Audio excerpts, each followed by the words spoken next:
Hey, I'm NichBoy and welcome to Pocket, and today I'll be speaking to Alan Dabiri, who is Technical Director for Heroes of the Storm. It's a real-life Blizzard person here in the office.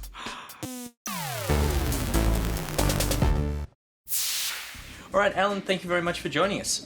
Look, I'll start off with, MOBAs at the moment is sort of like the biggest genre in games, but it's not like a shooter. When you bring one out, you're sort of being compared to the big two, like League and Dota. What's that like? I mean, for all of our games, we've always kind of gone into spaces where there's been a lot of other popular games, and it's something that really it drives why we make these games. Like, there's a particular style of game that we enjoy playing, and then we decide, you know what, let's do our take on it. Let's see how things go for us. So I don't think it's really any major burden on us, or like something that we get worried about, that hey, we're going into a space that has a lot of other big names.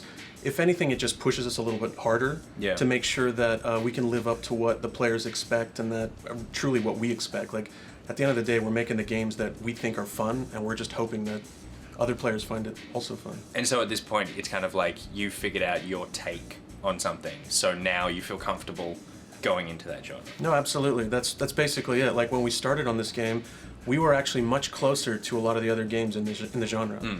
And when we started playing Heroes in that kind of state, we were like, I don't know, it doesn't really feel exactly where we want it to be yet.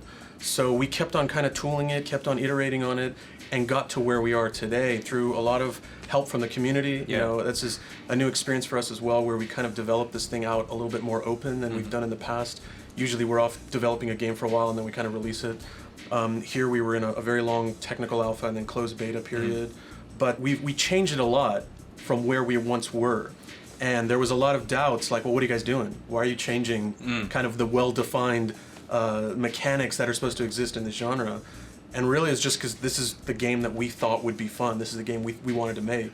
And then we had this BlizzCon where the line was just wrapped around the play area. Yeah, I remember. And we were just getting a ton of feedback on how, okay, this is awesome. You guys have really made something special here. And then we came back to the office and we're like, okay, I think we might be okay. You know, we're things we're onto something now. Yeah, exactly. So can I ask, in what ways was it like the other games? So, I mean, the most obvious ones were, we had an item shop. Yep. So you would go back to base and you would collect gold by killing things, and then you'd go back and spend that gold buying stuff. Yep. We also had individual hero leveling. So right now we have team leveling, like where the entire team levels together. And then the other one was, we didn't actually have all the different maps, all the different battlegrounds. We only had one battleground that was very similar to what existed. And so it was a very similar game to some of the other games in the space. And then one by one, we kind of said, look, this doesn't work for us.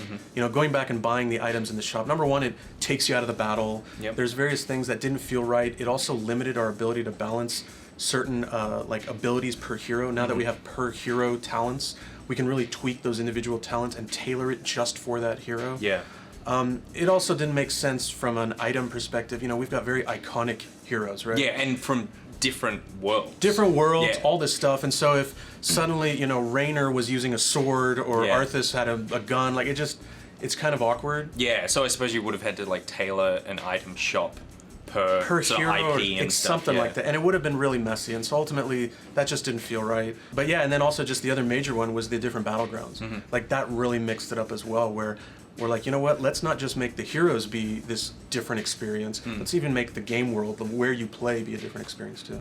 So speaking of that long sort of beta and alpha process, what was it like going through that? Like, that must have been such a huge learning experience, and to open it up to so much feedback, like, was that overwhelming? It was definitely a new experience for us. You know, we've always tried to be very close to the community and talk about things, but early on in our normal development cycles, we're kind of infamous for taking quite a while while we're working on our games. We're not like working hand in hand with the community necessarily. We're iterating a lot internally.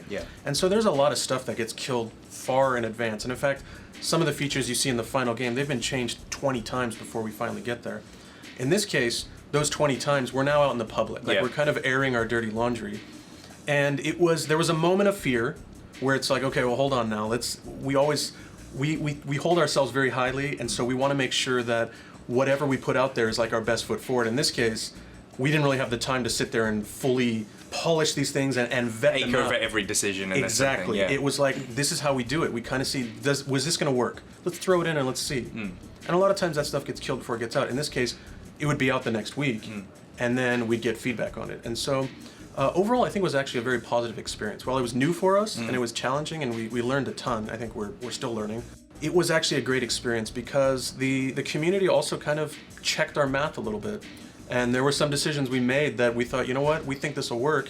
And they called us on it, and eventually we're like, you know what, they're right. I play Heroes, and I play lots of Dota as well. And something with Dota and most other MOBAs, that item shop, like you were talking about earlier, it can really change the meta. When like a little patch comes out or something, suddenly people are finding new builds for characters because there are so many items and stuff available.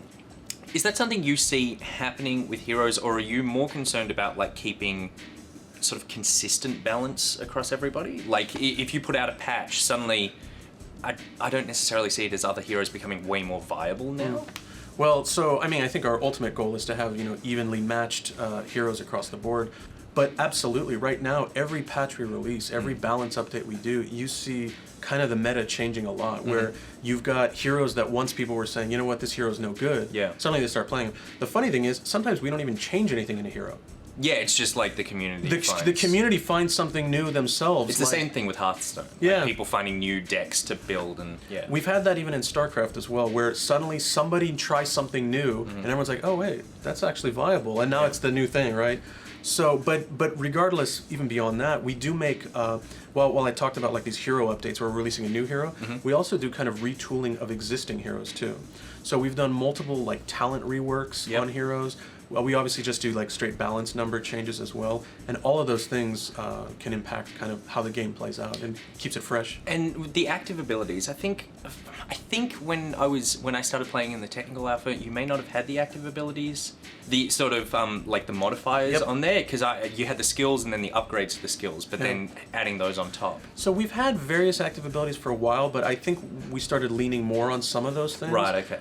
It kind of gives it a different feel, because you know, when you've just got your base abilities, that's fine. But then if you want to have more options, we can put those in as maybe some additional talent choices at different levels, and that way like it depends your style of play. Like me personally, if I have too many active abilities, I get a little bit like it's like, okay, I need just a few buttons that I can push. And then there's other people who actually dig it, like they're just playing the keyboard like crazy and casting all kinds of stuff. So I think it's a nice balance. Yeah.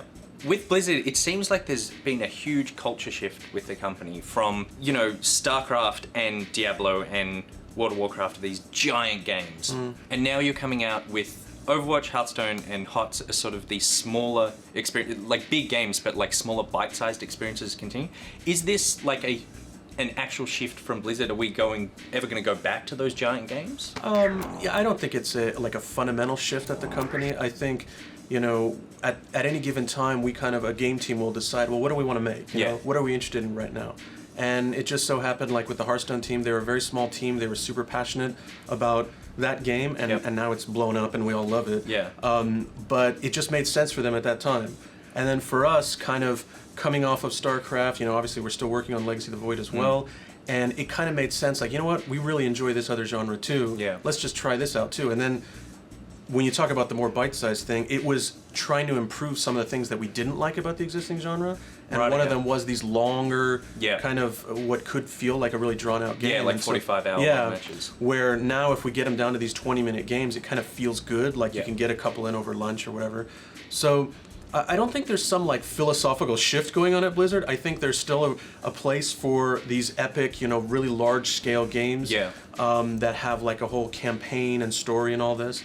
The nice thing about Heroes is we get to pull from all the story from everyone. Yeah, you kind of need those games to continue happening so that you have content. Exactly. Without those games, we have nothing left to pull from. Why'd you cancel Titan? So no, I think you're going to see all kinds of games still coming out from Blizzard. You know, we're up for whatever is fun and people want to play. So terrific. Well deserved, Heroes. All right, Alan. Well, thank you very much for coming in and chatting Heroes with me. And that's it for today's episode of Pocket. So NichBoy out.